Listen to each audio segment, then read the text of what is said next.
Hello everybody, welcome to divinely guided 7777। कैसे हैं आप सब लोग। मैं आ गई हूँ एक और फ्रेश रीडिंग के साथ और आज की रीडिंग होने जा रही है are they happy without you. यानी कि आपके पार्टनर जब आपके साथ बातचीत नहीं कर रहे और आपसे दूर हैं या आपके एक्स भी हो सकते हैं, तो आपको क्लोजर नहीं मिल पाता और आप एक अनसर्टन सी कंडीशन में होते हैं कि हमने इतना साथ वक्त गुजारा, सब कुछ हुआ और कोई कुछ कहे बगैर, कुछ बताए बगैर, कुछ क्लैरिटी दिए बगैर ये चले गए। मतलब मेल हो या फीमेल हो, तो क्या वो आपके बगैर खुश हैं? यानी उनको उनकी क्या फीलिंग्स हैं, उनकी क्या एनर्जीज है, ये हम चेक करेंगे। ये टाइमलेस जनरल और कलेक्टिव रीडिंग होगी। जब कभी भी आपकी नज़र से गुजरेगी आपका उस वक्त का मैसेज होगा। मैसेजेस वही लीजिएगा जो आपको अपनी सिचुएशन से मैच करते हुए लगें। टैरो में ये मैसेजेस आए हैं तो सब अपने ऊपर इम्पोज मत कर लीजिएगा, ठीक है। और कीप एन ओपन माइंड। हमेशा जनरल रीडिंग की बेसिस पर कभी भी अपनी लाइफ का कोई डिसीजन मत बनाएं। ये एक गाइडेंस होती है जो कि आपको हेल्प करती है। आप किसी भी सिचुएशन से गुजर रहे होते हैं, बाज़ दफ़ा वो मसला हमें समझ में नहीं आ रहा होता, कोई और उसको नरेट करता है तो प्रॉब्लम समझ आती है। लेकिन अपनी लाइफ का कोई भी डिसीजन बनाते हुए हमेशा प्राइवेट रीडिंग्स लें, मुझसे लें या किसी और से लें, और मैक्सिमम गैदर करें इन्फॉर्मेशन। जितनी आपको इन्फॉर्मेशन मिल सकती है उसकी बेसिस पर आप इन्फॉर्मेशन गैदर करें और फिर कोई डिसीजन बनाएं, ठीक है। अव्वल तो इंट्यूशंस काफ़ी स्ट्रॉन्ग होती हैं, इंसान को समझ में आ ही जाता है कि अब उसको करना क्या है, लेकिन कुछ फियर्स होते हैं जो उसको आगे बढ़ने में डर दे रहे होते हैं। चलिए जी, क्या आपके पर्सन आपके बगैर खुश हैं या वो जिस तरह का शो करते हैं, क्या रियलिटी है आपसे डिटैच होने के बाद? तो ये सब कुछ चेक करते हैं। Are they happy without you? Are they happy without you? क्या वो आपके बगैर खुश हैं? Are they happy without you? बल्कि दे तो नहीं कहना चाहिए, दे में तो बहुत सारे लोग आ जाते हैं। Is she or he happy without you? क्या वो आपके बगैर खुश हैं? वेल, पहला कार्ड ही 10 ऑफ कॉइन्स का आ गया है। 10 of pentacles, the devil, knight of coins, strength.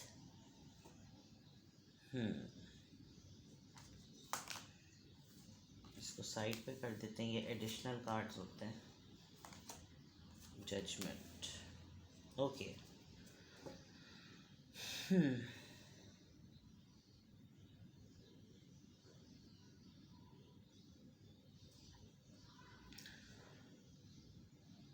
Taurus, Virgo, Capricorn, Capricorn, Taurus, Virgo, Capricorn, Leo and then Libra. बहुत अर्दी अर्दी है। सबसे इम्पोर्टेंट बात कि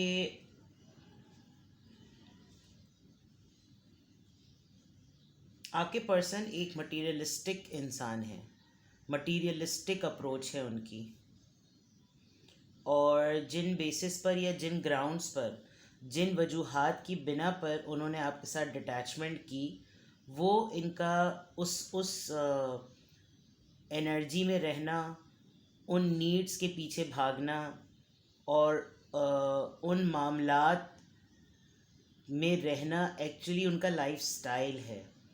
मतलब ये कहना कि वो हो गए हैं ऐसे, वो मटीरियलिस्टिक हो गए हैं, या वो बिगड़ गए, या वो ऐसे पहले नहीं थे, वो ऐसे ही हैं।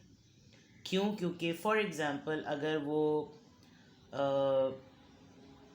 पब्लिक फ़िगर हैं, तो पब्लिक फ़िगर में रहने के लिए उनको हर वो चीज़ करनी पड़ेगी जो पब्लिक फ़िगर होने के लिए सस्टेनेबल होती है। अगर वो पब्लिक फ़िगर होने के बावजूद उसकी वो तमाम एक्टिविटीज़ ना करें, सेलिब्रिटी हैं फॉर एग्ज़ाम्पल, अब सेलिब्रिटी होने के लिए वो फिटनेस ना करें, वो डाइट ना करें, वो अपनी लुक्स पे काम ना करें, वो अपने कॉन्टैक्ट्स ना बढ़ाएं, वो पार्टिंग ना करें, ये सब चीज़ें ना करें, तो उनका काम कैसे चलेगा? और अगर आप उनको स्टॉक करते हैं या उनको स्पाई करते हैं, उनको चेक करते हैं, तो आपको ये लगेगा कि ये तो मेरे बग़ैर इनकी ज़िंदगी में तो सभी कुछ चल रहा है। तो जिस वजह से आप उनको लेबल करते हैं कि ये इन्होंने आपके साथ अनफेयर किया और ये खुश हैं, एक्चुअली ये उनका काम है। और ऐसे लोगों का जब वो ख़ुद किसी ऐसी सिचुएशन में पड़ते हैं और जब वो तमाम चीज़ें ऐसी छोड़ देते हैं, तो वो डिप्रेशन की स्टेज होती है कि जब बंदा अपना रूटीन का काम भी करना छोड़ दे तो दैट मीन्स कि उसके दिल पर, उसके दिमाग पर बहुत गहरा असर हुआ है किसी की डिटैचमेंट से। आपके पर्सन आपसे डिटैच होके मतलब वो खुश हैं या नहीं, वो खुश इस पॉइंट ऑफ व्यू से वो सेटल्ड हैं, इतना तो मैं आपको बता दूं, विद द 10 ऑफ कॉइंस वो सेटल्ड हैं। और ये सेटलमेंट उनको काफ़ी हद तक एडिक्टिव बनाए हुए है, क्योंकि जो उन्होंने एक मैंशन खड़ा किया हुआ है उसको मेंटेन करने के लिए उनको जितने पापड़ बेलने पड़ते हैं उससे वो आपकी नज़र से गुज़रता होगा और आपको लगता होगा कि इन पे तो कोई फ़र्क ही नहीं पड़ा, इनके ऊपर तो कोई मसले ही नहीं है, इनकी तो लाइफ बिल्कुल वैसे ही चल रही है। इनको एम्बैरेसमेंट भी है और अभी रिसेंटली तो बहुत ज़्यादा हो रही है with the strength card and with the knight of coins and judgement. लेकिन मजबूरी इनकी ये है कि ये जो कर गए हैं इनके पास इतनी सह नहीं है, इतना मुंह नहीं है कि ये आकर आपको आपको कोई भी जवाब दें, आपसे कोई भी बात करें। आना ये चाहते हैं लेकिन खुद भागना चाह रहे हैं, इनकी सवारी रुकी हुई है। और अगर सवारी तैयार है तो ख़ुद की विल नहीं है, मतलब दोनों चीज़ों में कंपैटिबिलिटी नहीं हो रही। अगर इरादा करते हैं तो ज़रिया बदल जाता है, अगर ज़रिया अरेंज होता है तो इरादा बदल जाता है। अगर सिंपल वर्ड्स में मैं आपको समझाऊं तो इस वक्त ये अपने इनको एक कार्मिक ट्रिगर हो रहा है, मुकाफ़ात अमल का इनको ट्रिगर बहुत शिद्दत से हो रहा है। क्यों? क्योंकि इन्होंने बीच में कहीं ये भी सोचा कि ये आपको कांटेक्ट करें भी, लेकिन आप काफ़ी हार्श हुए हुए हैं। आप जिस तरह से हार्श हुए हैं बिकॉज आपके ऊपर ये भी बात रिवील हो गई कि इन्होंने आपके साथ किया क्या, जिसकी वजह से आपके अंदर एक गुस्सा, इनको आपसे डर लगता है और इनको ये पता है कि अब मैं सामना नहीं कर सकता। ये एक बात। दूसरी बात ये कि ये जो जजमेंट कार्ड आया है, it is a very clear thing कि उनको अंदाज़ा तो हो गया है कि वो आपके साथ क्या कर गए और वो आपके साथ आपके बग़ैर खुश हैं या नहीं। क्यों? क्योंकि उन्होंने बीच में बहुत दफ़ा कोशिश भी की कि वो आएं, लेकिन वो नहीं आ सकते। उनकी नीयत और उनका इरादा जो है वो उस ज़रूरत को पूरा नहीं करता जिसमें वापस आने के बाद आपको वो क्लैरिटी दे सके। जैसे मैंने कहा ना, उनका मुंह नहीं है, बहुत ही स्लो। अगर एक सॉरी भी कहना है तो इंतहाई स्लो। शायद कुछ दिनों पहले कोई टेक्स्ट मैसेज, कोई ऐसी फॉरवर्ड मैसेज कर भी दिया होगा कि हिंट मिले आपका रिएक्शन क्या है, लेकिन सब स्लो। आपने बिल्कुल भी कोई ऐसा एक्सपोजर नहीं दिया, कोई ऐसा क्लोजर नहीं दिया कि आप बिल्कुल ऐसे इंतज़ार में बैठे हुए हैं। क्यों? क्योंकि आप तो डेली बेसिस पर टैरो रीडिंग देखते हैं, आप डेली बेसिस पर इंतज़ार कर रहे हैं, आपके डेली बेसिस पर वो दिमाग में है। लेकिन सिर्फ एक टाइटल, एक थंबनेल टैरो रीडिंग का और उसके अंदर की कितनी बातें होती हैं, अगर उन पे अमल कर लिया जाए तो शिद्दत इंतज़ार की कम हो जाती है। इंसान फिर दूसरे कामों पर ज़्यादा फोकस करने पड़ता है और इसी तरीके से मैनिफेस्टेशन काम करती है। यहाँ मैं देख सकती हूँ कि ये आपके बग़ैर सेटल्ड बिल्कुल हैं विद द 10 ऑफ कॉइंस। शादी भी शायद हो गई है या सेटलमेंट भी हो गई है, कहीं फैमिली में सेटल भी हो गए हैं, सब कुछ हो गया है। लेकिन वहाँ पर जो मामलात हैं वो नेगेटिव हैं, वहाँ पर जो मामलात हैं उसमें हेल्दी एनर्जी नहीं है। क्यों? क्योंकि इनका ख़ुद का भी मिजाज मटीरियलिस्टिक और जिस तरह की सेटलमेंट हुई है वो भी मटीरियलिस्टिक। तो सेंटिमेंट्स तो कहीं पर भी नहीं है। सेंटिमेंट्स जहाँ पर टकराते हैं वो बंदा गुस्से में है, जो कि आप हैं, और उस चीज़ों को ये रीफिक्स इसलिए नहीं कर सकते क्योंकि ये इनके साथ होना ही था। ये डिवाइन कॉलिंग, एक कार्मिक पैटर्न था ये इनके से, क्योंकि ये सिलेक्शन इनकी अपनी है, ये ज़िंदगी इनकी अपनी है। अब इसको ये रीबर्थ देना चाहें, ये इसको रिवाइव करना चाहें, ये वो वक्त दोबारा लाना चाहें तो ये कर नहीं सकते, बिकॉज़ चॉइस इनकी अपनी है। तो खुश हैं, खुशी से ज़्यादा प्रैक्टिकल हुए हुए हैं, रोज़मर्रा के काम कर रहे हैं। आपके बारे में जब सोचते हैं तो बस सोचते ही हैं और कुछ नहीं करते। ठीक है, लेट्स सी मोर, और देखते हैं क्या वो आपके बगैर खुश हैं। 3 of coins, 3 of cups, emperor, knight of wands, king of swords. uh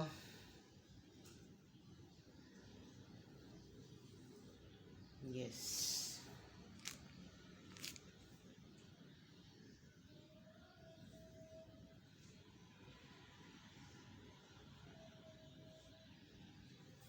Taurus, Virgo, Capricorn, Cancer, Scorpio, Pisces, Aries, Libra, Aries, Leo, Sagittarius, and Libra, Gemini, Aquarius. ये पार्टनरशिप ढूंढते हैं। इनका मैसअप किया हुआ काम ऐसा है कि ये लोगों के साथ पार्टनरशिप कर भी रहे होंगे, लेकिन जो एक जॉय है वो इनको नहीं मिलता। इनकी और ये अपने आप को इतना उल्लू बनाते हैं डिनायल मोड में। जब आप नहीं हैं तो आपकी एब्सेंस में तो ये ख़ुद अपने आप को लिटरली एक्सेप्ट कराते हैं कि ये आपके बग़ैर अफसुर्दा हैं। लेकिन जब इनकी आपसे बातचीत होती है और जब इनका आपके साथ टकराव होता है तो और अंदर से कहीं ऐसी सोई हुई ज़िद और अना इनकी जागती है कि जैसे नहीं, ऐसा कुछ भी नहीं है, ऐसा बिल्कुल भी नहीं है, ऐसा हो ही नहीं सकता। ये बहुत स्ट्रांगली आजकल चाह रहे हैं कि किसी तरह से कोई ऐसा काम पकड़ें जिसमें आपके साथ इनका कोई वर्किंग रिलेशनशिप बन सके। कोई आप लोग कॉलीग्स हो सकते हैं, आप लोग सेम फील्ड के लोग हो सकते हैं, या कहीं ना कहीं कोई ऐसा मीटअप हो जहाँ से कोई रीज़न बने कि आप और ये कोई एक तरफ काम करें, एक जैसा काम करें और रहें, कनेक्टेड रहें। इनकी बहुत ख्वाहिश है, बल्कि आपके साथ कांटेक्ट में रहने की ये सबसे स्ट्रॉन्ग रीज़न ऐसी बनाना चाह रहे हैं कि फ्रेंड जोन हो जाए। इनको वो टाइम भी बहुत याद आता है कि जब आप लोग बिल्कुल फ्रेंड्स की तरह होते थे, पार्टिंग करते थे, कोई बाढ़ नहीं थी, कुछ नहीं था। बट आई फील ये एम्परर का कार्ड आपका भी है। इस चीज़ पर आप सेटल होने वाले भी नहीं है, बिकॉज आपको ये पता है कि ये आना जाना लगाए रखेंगे, बिल्कुल क्लियर। और इसी चीज़ से आपको उलझन हो रही है, इसी चीज़ से आपको चिढ़ हो रही है कि करेज दिखाओ ना। जब धोखा देने में करेज दिखाया, जब चीट करने में करेज दिखाया, तो इस चीज़ में भी करेज दिखाओ। आपने या तो इनको बहुत कट थ्रोट बातें कही हैं, या आपका फुल इरादा है इनको उठा के पटाख देने का। आप उस दिन का, उस लम्हे का इंतज़ार कर रहे हैं जिस दिन ये आपके साथ क्लैरिटी के साथ आएँ, लेकिन ये नहीं आएंगे बिकॉज ऊपर नाइट ऑफ कॉइन्स और इधर नाइट ऑफ वॉन्ड्स है। ये जब भी आते होंगे तो इतने स्ट्रॉन्ग पैशन के साथ आते होंगे कि इनका मकसद जो होगा बातचीत से कम और कुछ और करना ज़्यादा होता होगा। और आपका मीटअप इतने दिनों बाद होता होगा कि आपको भी लगता होगा कि इस मोमेंट को वेस्ट ना किया जाए, अवेल कर लिया जाए, पता नहीं बाद में मुलाकात कब होगी।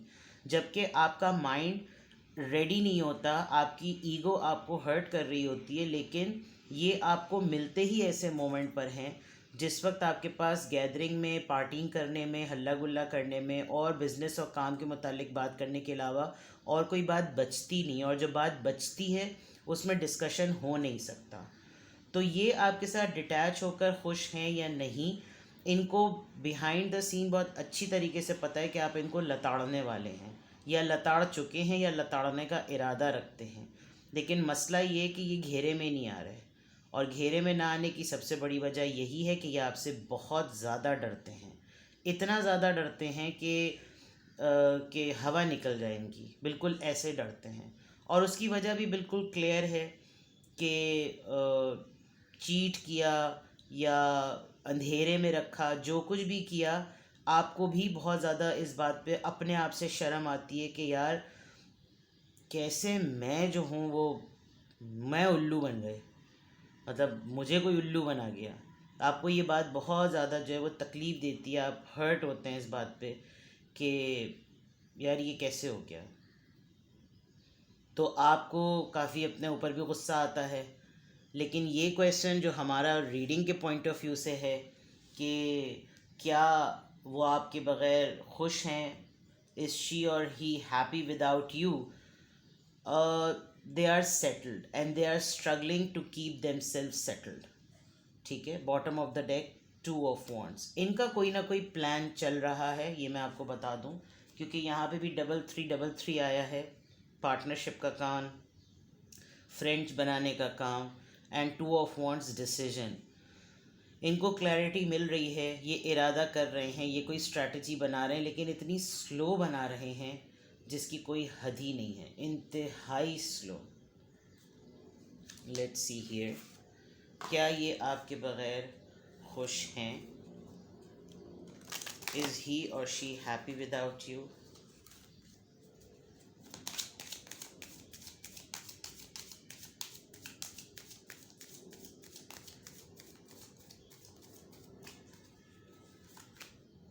healing family issues,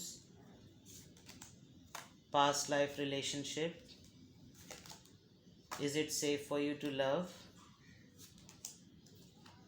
codependency। आपके पर्सन की एनर्जी में ये थर्ड पार्टी है या कोई ऑफिशियल मामलात हैं, किसी के साथ इस तरह जुड़े हुए हैं कि उसके साथ निकल नहीं सकते। इन्होंने जो आपके साथ किया, मैंने कहा था ना, कार्मिक पैटर्न हो गया, मुकाफात अमल हो गया है। तो इन्होंने जिसको फौकियत दी, अब ये वहाँ उलझे हुए हैं। इनको डे टू डे बेसिस पर अपनी फैमिली के मामला ठीक करने पड़ते होंगे। बच्चों का मसला हल किया तो सिबलिंग्स में फड्डे हो गए, सिबलिंग्स का मसला हल किया तो पार्टनर में प्रॉब्लम हो गई, पार्टनर का मसला हल किया तो काम में कोई रौले अटका गया। मतलब कहीं ना कहीं इनको लगता होगा कि ये उलझे ही रहते हैं, और उन तमाम उलझनों में से जो इनको सुकून का ज़रिया नज़र आता है वो इनको आपका रिश्ता नज़र आता है। ये कुछ भी कर लें, खामोशी से आपके सामने बैठ ही जाते हो तो इनको काफ़ी हीलिंग मिलती होगी, बिकॉज डीप डाउन इनसाइड आप दोनों एक दूसरे के साथ एक मोहब्बत की एनर्जी वाइब्रेट करते हैं, और उस वाइब्रेशन को ही ये फील कर सकते हैं कि सिर्फ देख लेना ही, दूर से देख लेना ही, ये जान लेना कि वो सामने है, वो कहीं और काम कर रहा है या कर रही है, जो भी है, बट उसकी ख़बर मिलती रहे, और उस देख कर ही इनको काफ़ी हद तक सुकून मिल जाता है।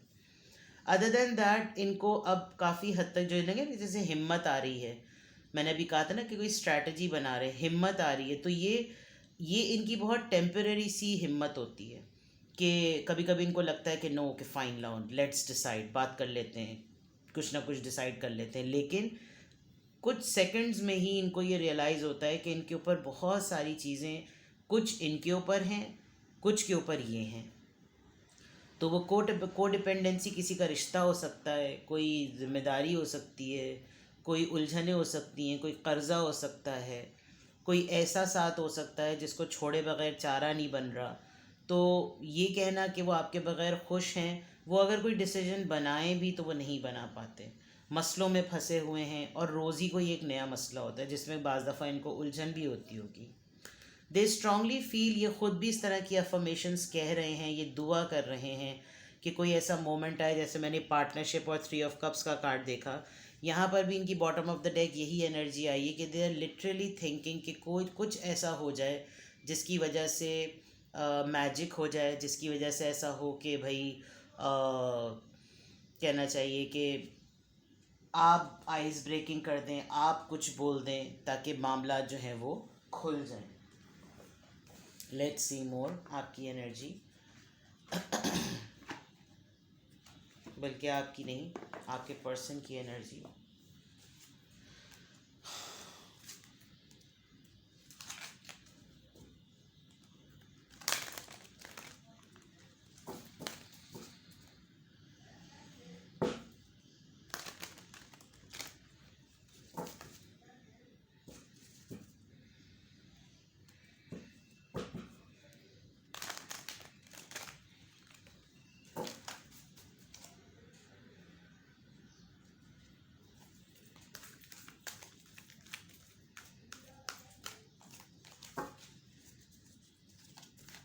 क्या ये आपके बगैर खुश हैं? Feeling alone, dedicated effort, win or lose, 5 of 5, change is very close, heal. That's nice and that's very clear. I hope आपको कार्ड्स नज़र आ रहे हों.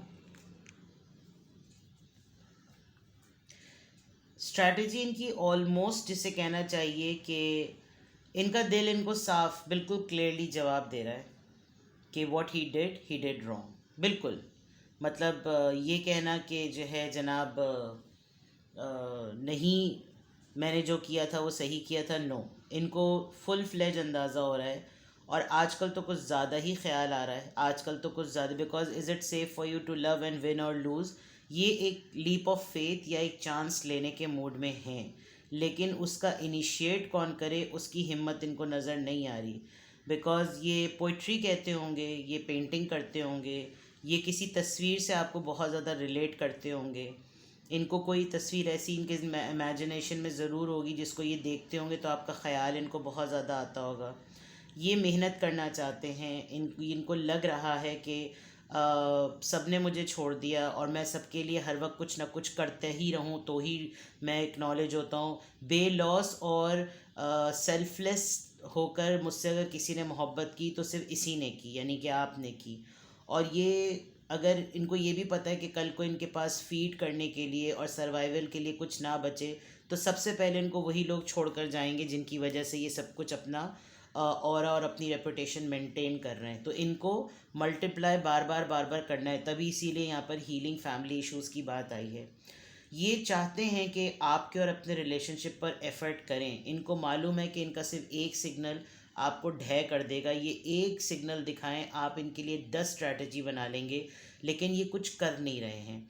और अभी बहुत स्ट्रांगली लग रहा है कि इनको ये पता है कि मुझे मतलब मेरे लिए क्या है मुश्किल.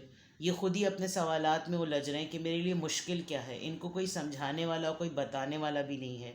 इनको याद आती है तो याद आने के बाद इनको जब आपका ख़्याल आता है तो इतनी सारी बातें पुरानी याद आ जाती हैं कि ये अपने आप को हील करने के बजाय और शर्मिंदगी में पड़ जाते हैं. इसी वजह से ये आपको कांटेक्ट भी नहीं करते होंगे. फिर ये सोचना कि आपके बगैर खुश हैं या नहीं.